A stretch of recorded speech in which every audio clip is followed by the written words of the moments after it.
good, sound, conservative idea is that Bill Clinton has now signed on to it in terms of that's our new test, I think. In terms of dropping his threat to veto any MSA legislation. As Business Week reported on June 3rd, the president himself has, I think, seen the light of principle and understanding that this is a good idea. This is, like his colleagues said in the House, a small d democratic idea. I'll leave you with a couple of thoughts. We know factually that community rating and guaranteed issue in healthcare do increase costs. We also know from small places like the Polling Company to larger ones like Forbes, Quaker Oats, United Mine Workers, all of which have the common denominator of offering medical savings accounts to employees. We know they work. We know they save money. Why not allow Americans the option of this added benefit? If you don't like it, like anything else in our freedom of choice society, you can look the other way. You can take something else. But I will say that we had seniors, we being, let's just say, a healthcare movement, bipartisan. We had seniors very much in agreement with the fact that Medicare was going bankrupt a year ago when last year's trustees report came out. Seniors did not need a sell job on the fact that Medicare, there are problems with Medicare because they're part of the system. They're closer to it than any of us, and they understand firsthand the fraud, waste, and abuse that they have perceived. They may not have to pay for the hospital bill, but they've examined it, and they don't think Advil should cost $7 each, and they don't think they should have gone for extra tests the second Thursday of every month when they feel just fine. And so they were right on board with the fact that Medicare had a problem. The problem wasn't rolling out the solutions. And medical savings account, I think, was a very good example of how when you roll out a solution that is complex and is new, you need almost nothing short of an infomercial to really explain it fully. Complex issues, important issues, issues that are correct, solutions that are correct and good for the country only because they expand our options, if nothing else, cannot properly be sound bitten. And I would leave you with that thought that MSAs in politics, by definition, means that we need to find some type of good sound bite or visual bite to sell people a medical savings account. The fact is, it's not going to happen. It's far too substantive and complex an issue. And so it's incumbent upon all of us, I think, to answer those logical follow-up questions. I would commend everyone's notice to a couple of the women who came to a press conference here a month ago. They were women who we've been familiar with for a while, and I would say that Penny Bluboff, a secretary in the Ohio local school district in Danville, who makes $16,000 a year, and says that MSAs allowed her to take her kids to the dentist for the first time, the emergency room, and also left over some money for Christmas gifts and the first family vacation they took in years. I don't think Penny would qualify. I hope she wouldn't qualify as the, quote, wealthy, making $16,000 a year. And Mary Durbin, who pays out of her MSA for chemotherapy, she's a cancer patient who pays for her chemotherapy out of her MSA, I don't think she qualifies as healthy. I just hope as time marches on, because of her MSA, that she one day can qualify as healthy. I thank you for your time. Thank you, Kellyanne. It's appropriate that we conclude, especially with the discussion of the politics of MSAs, with Dan Perrin, because nobody has done more work in behalf of medical savings accounts politically right here on the Hill than Dan Perrin of the U.S. Business and Industrial Council. So, Dan, we welcome you. And thank you for helping co-sponsor this. I think we've heard enough about the benefits of MSAs. MSAs are in the healthcare bill, and medical malpractice probably will not be. And MIWAs, or small business purchasing pools, probably will not be. And a whole host of other things that a lot of people in Washington have spent millions and millions of dollars trying to pass into law, for the simple reason that it takes more than money to get legislation through. And a good idea is the first place to start. MSAs are a good idea. We all know the pros of MSAs. But you need a political constituency. And that political constituency for MSAs is massive. In fact, the largest coalition in Washington, D.C. is the MSA coalition. Fiscal conservatives are in the coalition. Capital Watch, Council for Government, Council for Citizens Against Government Waste, the National Taxpayers Union, Americans for Tax Reform, and the Association of Concerned Taxpayers. You have agriculture and farming groups, the Florida Citrus Growers, the American Farm Bureau, Communicating for Agriculture, the Independent Bakers Association, National Association of Wheat Growers, the Food Brokers Association. Then you have healthcare groups like the Americans for Freedom of Choice in Healthcare, the American Healthcare Association, and the Council for Affordable Health Insurance. You have family groups which have formed their own coalition. Eagle Forum, Christian Coalition, Concerned Women for America, Family Research Center. You have doctors groups, the American Academy of Dermatology, the American Medical Association, the Association of American Physicians and Surgeons, Physicians Who Care.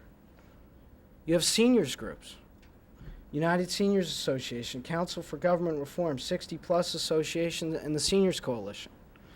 You have small business groups, the American Rental Association, the American Small Business Association, the Associated Industries of Vermont, International Mass Retailers Association. They represent people like Home Depot. The National Association of Brick Distributors, the National Association of Private Enterprise, the National Association of Self-Employed. They have about 350,000 members. The National Spa and Pool Institute, the United States Business and Industrial Council, the United States Federation of Small Business. You have financial services companies like MasterCard Incorporated. And, you know, we are winning this debate on MSAs. Ted Kennedy is losing, and that is why Ted Kennedy is holding up the health care bill. He does not want MSAs. He is standing in the way of health care reform in this country. It's just that simple. If Ted Kennedy wasn't objecting to the conferees in the Senate, we'd have a bill, it'd be passed. President Clinton has already recognized the political reality that I just laid out. He has absolutely caved on his veto threat. Sorry, he's not going to veto it. And the reason is the political force of more than just a good idea. Doctors, farmers, financial services, Wall Street, everybody's on board, and everybody's working the Hill. And, you know, the fact that Kellyanne talked about the popularity of MSAs doesn't hurt either. But when you look at the distance that MSAs have come in 3 years, from a new idea that not many people understood to having passed the Senate once and the House twice, and now on the verge of being accepted, clearly the president will sign the bill if Ted Kennedy will give up his objection to the appointment of the conferees. It's just that simple. Ted Kennedy is standing in the way of health care reform. He's standing in the way of MSAs. And politically, this is not helping the Democrats. So, aside from all of the good things about MSAs, we are in very good company, all the MSA supporters. And it is a broad and strong coalition, and we are winning. And we will have medical savings accounts very soon, and everybody in this room who supports medical savings accounts needs to go out and start criticizing Ted Kennedy for simply objecting to the appointment of the conferees. Ted wants socialized medicine. He wants medical reform the way he wants it. It's his way or the highway. That's his position. Sorry, you know, doctors, farmers, small businessmen, I know what's best, and it's socialized medicine, and MSAs stand in the way of that, and therefore I'm going to object. Well, I've got news for Ted. He's losing, we're winning, and we're going to get MSAs. Thank you.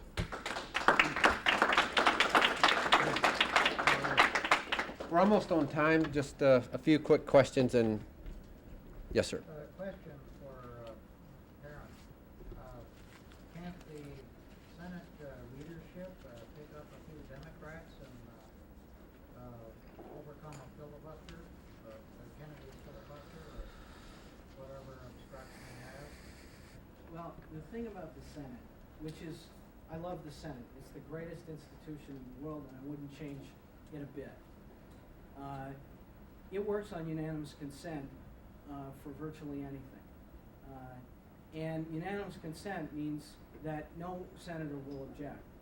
And the point at which we are in the parliamentary maneuvering is that Senator Kennedy is objecting to the appointment of the conferees. Without unanimous consent to do that, to appoint the conferees, there will not be conferees appointed. Therefore, you know, Ted Kennedy is simply standing alone, stopping this health care reform. And, you know, maybe that's what he wants to do. Maybe he doesn't want President Clinton to be able to deliver on his health care reform promised for the American people. You know, maybe he doesn't want to give the American public 80% deductibility. I don't know. But, you know, Ted Kennedy has consistently lost on health care all his life. And he is losing now. It's a desperate measure. And he simply is standing in the way of something that vast majority of the American people want. Well, ladies and gentlemen, I think we have our action agenda. Now is the time for medical savings accounts, but it's past time for Ted Kennedy. So let's get out there and hit the airwaves. Thank you. Thank you. Good session. Appreciate it. Well done.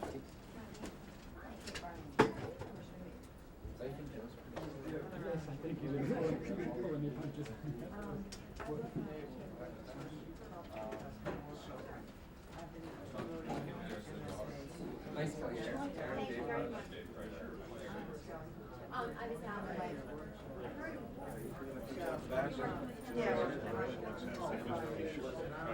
out.